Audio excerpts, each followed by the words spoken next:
Sikh for justice ਨੇ ਭਾਰਤ ਨੂੰ ਕਿਹਾ ਕਿ ਉਹ ਅਮਰੀਕਾ ਦੀ ਸਲਾਮਤੀ ਲਈ ਜਿਹੜਾ ਹੈ ਉਹ ਖਤਰਾ ਹੈ, ਉਹਨਾਂ ਨੇ ਉਹਨੂੰ ਖਤਰਾ ਕਰਾਰ ਦਿੱਤਾ ਹੈ। ਤੇ ਉਹਨਾਂ ਕਿਹਾ ਕਿ ਭਾਰਤ ਨੂੰ ਅਮਰੀਕੀ ਪਾਬੰਦੀਆਂ ਵਾਲੇ ਮਮਾਲਿਕ ਦੀ ਫਹਿਰਿਸਤ ਵਿੱਚ ਸ਼ਾਮਿਲ ਕੀਤਾ ਜਾਏ। ਸਿੱਖ ਫਾਰ ਜਸਟਿਸ ਦੇ ਰਹਿਨੁਮਾ ਗੁਰਪੰਤ ਸਿੰਘ ਨੇ ਅਮਰੀਕੀ ਸਦਰ ਡੋਨਲਡ ਟਰੰਪ ਨੂੰ ਖਤ ਲਿਖਿਆ ਹੈ, ਜਿਸ ਵਿੱਚ ਉਹਨਾਂ ਨੇ ਭਾਰਤ ਨੂੰ ਕੌਮੀ ਸਲਾਮਤੀ ਦਾ ਵਾਸਤੇ ਖਤਰਾ ਕਰਾਰ ਦਿੱਤਾ ਹੈ। ਇਸ ਖਤ ਵਿੱਚ ਸਿੱਖ ਫਾਰ ਜਸਟਿਸ ਨੇ ਭਾਰਤੀ ਸ਼ਹਿਰੀਆਂ ਉੱਤੇ ਸਖਤ ਸਫਰੀ ਪਾਬੰਦੀਆਂ ਆਇਦ ਕਰਨ ਦੀ ਦਰਖਾਸਤ ਵੀ ਕੀਤੀ ਹੈ। ਗੁਰਪੰਤ ਸਿੰਘ ਨੇ ਟਰੰਪ ਕੋਲੋਂ ਸਿਫਾਰਿਸ਼ ਕੀਤੀ ਹੈ ਕਿ ਸਿੱਖ ਬਰਾਦਰੀ ਨੂੰ ਪਾਬੰਦੀਆਂ ਤੋਂ ਮੁਸਤਸਨਾ ਰੱਖਿਆ ਜਾਵੇ ਅਤੇ ਖਤ ਵਿੱਚ ਭਾਰਤੀ ਆਊਟਸੋਰਸਿੰਗ ਕੰਪਨੀਆਂ ਉੱਤੇ ਵੀ 1B ਵੀਜ਼ਾ ਫਰਾਡ ਦੇ ਇਲਜ਼ਾਮਾਤ ਵੀ ਲਾਏ ਗਏ ਹਨ। ਉਹਨਾਂ ਆਪਣੇ ਖਤ ਵਿੱਚ ਲਿਖਿਆ ਕਿ ਭਾਰਤੀ ਸ਼ਹਿਰੀ ਕੈਮੀਕਲ ਐਕਸਪੋਰਟ ਨਾਲ ਜੁੜੀਆਂ ਸਾਜ਼ਿਸ਼ਾਂ ਵਿੱਚ ਵੀ ਮੁਲਵਿਸ ਹਨ ਅਤੇ ਭਾਰਤੀ ਏਜੰਸੀਆਂ ਦੀ ਬੈਰੂਨੇ ਮੁਲਕ ਕਤਲ ਦੇ ਮਨਸੂਬਿਆਂ ਵਿੱਚ ਵੀ ਸ਼ਾਮਿਲ ਰਹੀਆਂ ਨੇ। ਇਹ ਏਜੰਸੀਆਂ ਸਿੱਖ ਫਾਰ ਜਸਟਿਸ ਦੇ ਰਹਿਨੁਮਾ ਇਹ ਵੀ ਕਿਹਾ ਕਿ ਸਿੱਖ ਭਾਰਤ ਅੰਦਰ ਸਿਆਸੀ ਅਤੇ ਮਜ਼ਹਬੀ ਜਿਹੜਾ ਹੈ ਉਹ ਇਮਤਿਆਜ਼ ਦਾ ਸਲੂਕ ਨੇ, ਇਸ ਲਈ ਭਾਰਤ ਨੂੰ ਸਫ਼ਰ ਤੇ ਇਮੀਗ੍ਰੇਸ਼ਨ ਦੀ ਪਾਬੰਦੀ ਵਾਲੀ ਫਹਿਰਿਸਤ ਵਿੱਚ ਸ਼ਾਮਿਲ ਕੀਤਾ ਜਾਵੇ। IMF ਨੇ ਜਿਹੜਾ ਹੈ ਇਸ ਹਵਾਲੇ ਨਾਲ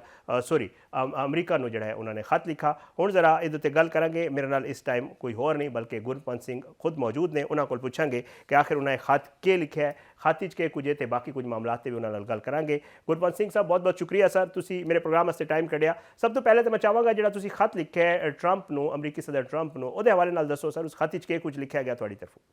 ਦੇਖੋ ਜੀ, ਸਭ ਤੋਂ ਪਹਿਲਾਂ ਸ਼ਾਹਿਜ਼ਾਦ ਤੁਹਾਨੂੰ ਵੀ ਤੇ ਪੂਰੇ ਪਾਕਿਸਤਾਨ ਨੂੰ ਵਾਹਿਗੁਰੂ ਜੀ ਕਾ ਖਾਲਸਾ, ਵਾਹਿਗੁਰੂ ਜੀ ਕੀ ਫਤਿਹ। ਜੀ ਜੀ। ਇਹ ਪ੍ਰੈਜ਼ੀਡੈਂਟ ਟਰੰਪ ਨੇ 19 ਮੁਲਕਾਂ ਦੇ ਉੱਤੇ ਪਾਬੰਦੀ ਲਗਾਈ ਹੈ ਕਿ 19 ਮੁਲਕਾਂ ਦੇ ਜਿਹੜੇ ਸਿਟੀਜ਼ਨ ਹੈ ਉਹ ਅਮਰੀਕਾ 'ਚ ਆਉਂਦੇ ਆ ਤੇ ਇੱਥੋਂ ਦੇ ਸਿਸਟਮ ਨੂੰ ਜਿਹੜਾ ਹੈ ਉਹ ਅਬਿਊਜ਼ ਕਰਕੇ, ਉਹਦੇ ਵਿੱਚੋਂ ਲੂਪ ਹੋਲਸ ਕਰਕੇ ਤੇ ਇੱਥੇ ਰਹਿਣ ਦੀ ਕੋਸ਼ਿਸ਼ ਕਰਦੇ ਆ ਤੇ ਮੁੜ ਕੇ ਅਮਰੀਕਾ ਦੇ ਖਿਲਾਫ ਹੀ ਭੁਗਤ ਰਹੇ ਆ।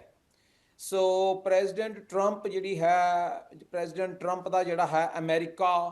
ਫਸਟ, ਕਿ ਅਮਰੀਕਾ ਦੀ ਜਿਹੜੀ ਨੈਸ਼ਨਲ ਸਿਕਿਉਰਿਟੀ ਹੈ, ਅਮਰੀਕਾ ਦੀਆਂ ਜਿਹੜੀਆਂ ਜੌਬਸ ਹੈ ਤੇ ਅਮਰੀਕਾ ਦੇ ਜਿਹੜੇ ਬਿਜ਼ਨਸਿਸ ਹੈ ਉਹਨਾਂ ਨੂੰ ਪਹਿਲ ਦੇ ਆਧਾਰ ਤੇ ਰੱਖਣਾ ਹੈ।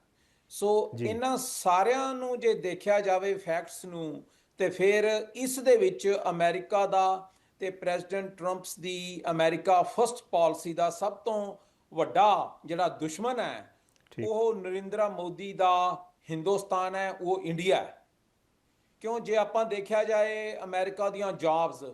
ਤੇ ਉਹ H1B ਜਿਹਨੂੰ ਕਹਿੰਦੇ ਆ, ਜਿਹਦੇ ਚ ਟੈਂਪਰੇਰੀ ਵਰਕਰ ਹੈ, ਉਹ ਪਿਛਲੇ 1990-92 ਤੋਂ ਉਸ ਨੂੰ ਲੂਪ ਹੋਲਸ ਨੂੰ ਅਬਿਊਜ਼ ਕਰਕੇ ਮਿਲੀਅਨਸ ਦੀ ਤਾਦਾਦ ਦੇ ਵਿੱਚ ਜਿਹੜੇ ਹਿੰਦੁਸਤਾਨੀ ਹੈ, ਇੰਡੀਅਨਸ ਆ, ਉਹ ਇੱਥੇ ਪਹੁੰਚੇ ਹੋਏ ਆ, ਜਿਹਦੇ ਨਾਲ ਅਮਰੀਕਾ ਦੀਆਂ ਜੌਬਸ ਜਿਹੜੀਆਂ ਅਮਰੀਕਨਸ ਦੀਆਂ ਜੌਬ ਹੈ ਉਹ ਥੋੜੇ ਪੈਸਿਆਂ ਤੇ ਉਹ ਆਪ ਕੰਮ ਕਰਦੇ ਆ ਤੇ ਅਮਰੀਕਨਸ ਨੂੰ ਹੀ ਟ੍ਰੇਨ ਕਰਕੇ ਉਹਨਾਂ ਨੂੰ ਇੱਥੇ ਰੱਖਣਾ ਪੈਂਦਾ। ਸੋ ਇਹੀ ਹਾਲਾਤ H1B ਤੇ ਜਦੋਂ ਇਹ ਕਨਵਰਟ ਹੁੰਦੇ ਆ, ਗ੍ਰੀਨ ਕਾਰਡ ਲੈਂਦੇ ਆ, ਫਿਰ ਸਿਟੀਜ਼ਨ ਬਣਦੇ ਆ, ਪਰ ਜਿਹੜੀ ਇਹਨਾਂ ਦੀ ਲਾਇਲਟੀ ਹੈ ਉਹ ਅੱਜ ਵੀ ਜਿਹੜੀ ਹੈ ਹਿੰਦੁਸਤਾਨ ਨਾਲ ਤੇ ਨਰਿੰਦਰ ਮੋਦੀ ਦੀ ਸਰਕਾਰ ਨਾਲ ਹੈ। ਸੋ ਖਤ ਵਿੱਚ ਇਹ ਕਿਹਾ ਗਿਆ, ਪ੍ਰੈਜ਼ੀਡੈਂਟ ਟਰੰਪ ਨੂੰ ਅਰਜ਼ ਕੀਤਾ ਕਿ ਜਿੱਥੇ 19 ਮੁਲਕ ਹੈ ਜਿਨ੍ਹਾਂ ਨੂੰ ਪਾਬੰਦੀ ਲੱਗੀ ਹੈ, ਉਹਨਾਂ ਤੇ ਸਭ ਤੋਂ ਪਹਿਲਾ ਮੁਲਕ ਜਿਹੜਾ 20ਵਾਂ ਹੈ ਉਹ ਹਿੰਦੁਸਤਾਨ, ਉਹ ਨਰਿੰਦਰ ਮੋਦੀ ਦਾ ਇੰਡੀਆ ਹੋਣਾ ਚਾਹੀਦਾ। ਇਸ ਖਾਤਰ ਇੱਕ ਹੋਰ ਚੀਜ਼ ਵੀ ਹੈ, ਤੁਸੀਂ ਫਰਾਡ ਦਾ ਵੀ ਜ਼ਿਕਰ ਕੀਤਾ, ਨਾਲ ਇਹ ਵੀ ਜ਼ਿਕਰ ਕੀਤਾ ਕਿ ਜੀ ਕੈਮੀਕਲ ਐਕਸਪੋਰਟ ਦੇ ਵਿੱਚ ਵੀ ਮੁਲਵਿਸ ਨੇ, ਨਾਲ ਕੁਝ ਵੀਜ਼ਿਆਂ ਦੇ ਹਵਾਲੇ ਨਾਲ ਗੱਲ ਕੀਤੀ ਤੇ ਬੜੀ ਅਹਿਮ ਚੀਜ਼ ਜਿਹੜੀ ਸਿੱਖਾਂ ਦੇ ਕਤਲ ਦੇ ਹਵਾਲੇ ਨਾਲ ਹੈ ਉਹ ਵੀ ਤੁਸੀਂ ਜ਼ਿਕਰ ਕੀਤਾ। ਸਰ ਉਸ ਹਵਾਲੇ ਨਾਲ ਹੀ ਦੱਸੋ ਸਰ ਕੀ ਕੁਝ ਹੈ। ਦੇਖੋ, ਜਿੱਦਾਂ ਮੈਂ ਦੱਸਿਆ ਕਿ ਜਿੰਨੇ ਵੀ ਹਿੰਦੁਸਤਾਨ ਤੋਂ ਆ ਰਹੇ ਹੈ ਮੈਂ ਕਹਾਂਗਾ ਦੀ followers of Modi's violent Hindutva ideology, ਜਿਹੜੇ ਹਿੰਦੂਤਵਾ ਦੇ ਉਹਦੇ ਫਾਲੋਅਰਸ ਹੈ, ਤੇ ਉਹਦੇ ਚ ਖਤ ਚ ਇਹ ਕਿਹਾ ਗਿਆ ਹੈ ਕਿ ਸਿਰਫ ਪੰਜਾਬ ਵਾਲੇ ਸਿੱਖ ਤੇ ਜਾਂ ਜਿਹੜੇ ਹਿੰਦੁਸਤਾਨ ਚ ਸਿੱਖ ਰਹਿੰਦੇ ਆ ਉਹਨਾਂ ਨੂੰ ਛੱਡ ਕੇ ਹਰ ਇੱਕ ਦੇ ਉੱਤੇ ਪਾਬੰਦੀ ਲੱਗਣੀ ਚਾਹੀਦੀ ਹੈ। ਸੋ ਜਿਹੜਾ ਤਾਂ ਜੁਰਮ ਕਰਨ ਦੀ ਗੱਲ ਹੈ ਉਹ ਅਮਰੀਕਾ ਫਸਟ, ਜਿੱਦਾਂ ਮੈਂ ਤੁਹਾਨੂੰ ਪਹਿਲਾ ਆਧਾਰ ਦੱਸਿਆ ਕਿ ਅਮਰੀਕਨਸ ਦੀਆਂ ਜੌਬਸ ਲੈ ਕੇ ਤੇ ਉਹ ਉਹਨਾਂ ਨੂੰ ਜਿਹੜਾ ਇੱਥੋਂ ਜੌਬਲੈਸ ਕਰਦੇ ਆ ਤੇ ਇਕਨੋਮਿਕਲੀ ਉਹ ਜਿਹੜਾ ਹਿੰਦੁਸਤਾਨ ਨੂੰ ਜਿਹੜਾ ਉਹ ਸਾਲਿਡ ਕਰਦੇ ਆ ਤੇ ਅਮਰੀਕਾ ਨੂੰ ਉਹ ਵੀਕ ਕਰਦੇ ਪਏ ਆ। ਸੈਕੰਡ ਕੰਮ ਹੈ ਕਿ ਜੇ ਤੁਸੀਂ ਅਮਰੀਕਾ ਦੀ ਪਾਲਿਸੀ ਜਿਹੜੀ ਪ੍ਰੈਜ਼ੀਡੈਂਟ ਟਰੰਪ ਦੀ ਹੈ ਵੀ ਉਹਨੇ ਅਮਰੀਕਾ ਦੇ ਵਿੱਚੋਂ ਦੀ ਜਿਹੜੇ ਡਰੱਗਸ ਹੈ ਉਹਦੇ ਉੱਤੇ ਉਹਨੇ ਵਾਰ ਲਗਾਈ ਹੋਈ ਹੈ ਤੇ ਡਰੱਗਸ ਦੇ ਅਗੇਂਸਟ ਜਿਹੜੀ ਵਾਰ ਹੈ ਉਹਦੇ ਵਿੱਚ ਵੀ ਹਿੰਦੁਸਤਾਨ ਦੀਆਂ, ਨਰਿੰਦਰ ਮੋਦੀ ਦੀਆਂ, ਅਮਿਤ ਸ਼ਾਹ ਦੀ ਨੇੜੇ ਦੀਆਂ ਕੰਪਨੀਆਂ ਜਿਹੜੀਆਂ ਜਿਹੜਾ ਪ੍ਰੀਕਰਸਰ ਹੁੰਦਾ ਹੈ ਫੈਂਟਨੇਲ ਬਣਾਉਣ ਵਾਲਾ ਜਿਹੜਾ ਕੈਮੀਕਲ ਹੁੰਦਾ ਹੈ ਉਹ ਹਿੰਦੁਸਤਾਨ ਤੋਂ ਲਗਾਤਾਰ ਇੱਥੇ ਸ਼ਿਪ ਹੋ ਰਿਹਾ ਹੈ। ਔਰ ਪਿਛਲੇ ਸਮੇਂ 'ਚ 2 ਜਾਂ 3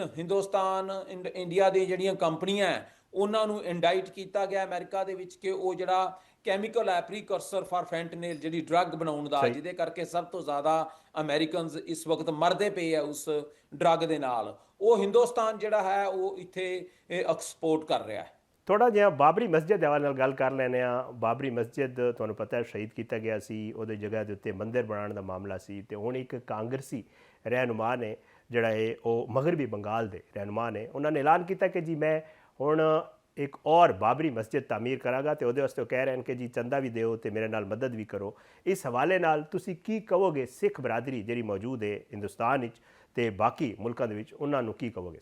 ਦੇਖੋ, ਅਸੀਂ ਤਾਂ ਸਭ ਤੋਂ ਪਹਿਲਾਂ ਸਿਰਫ ਜਿਹੜਾ ਸਿੱਖ ਹੈ ਹਮੇਸ਼ਾ ਦੁਨੀਆ ਦੇ ਵਿੱਚ ਜਿੱਥੇ ਵੀ ਬੈਠਾ ਹੈ, ਉਹ ਜਿੱਥੇ ਵੀ ਬੇਇਨਸਾਫੀ ਦੀ ਗੱਲ ਹੁੰਦੀ ਹੈ ਤੇ ਉਹ ਉਸ ਬੇਇਨਸਾਫੀ ਦੇ ਖਿਲਾਫ ਅਸੀਂ ਜਿਹੜਾ ਹਮੇਸ਼ਾ ਝੰਡਾ ਜਿਹੜਾ ਚੁੱਕਿਆ ਹੁੰਦਾ ਹੈ। ਔਰ 6 ਦਸੰਬਰ ਜਿਹੜੀ 1992 ਨੂੰ ਇਹਨਾਂ ਨੇ